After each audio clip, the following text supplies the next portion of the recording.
If you're having issues streaming any of your favorite programs on Netflix, this video should help you fix that. Well, in today's tech video, I'm going to show you how to fix the Netflix app if it isn't working on your Philips Smart TV.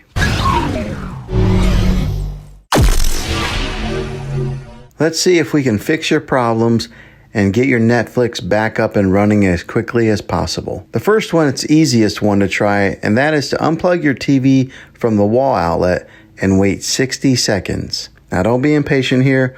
Wait the whole 60 seconds, then plug it back in. This is very different from turning off your TV with your remote control. This is called a hard reset of your TV, so make sure you do this method. If that doesn't work, then find your router that is giving you Wi-Fi and unplug the power to that for 60 seconds. Then plug it back in. If that fixes it, great. If not, let's move on to the next method. Try deleting the Netflix app on your TV.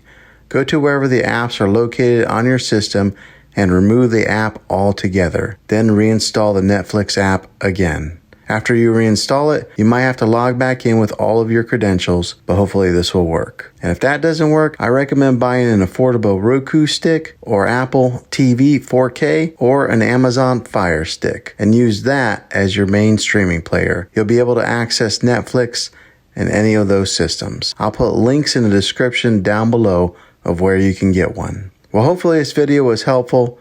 If it was, go ahead and throw a thumbs up and hit that subscribe button. I make tech videos all the time, and I would love to have you back in the next one. Take care.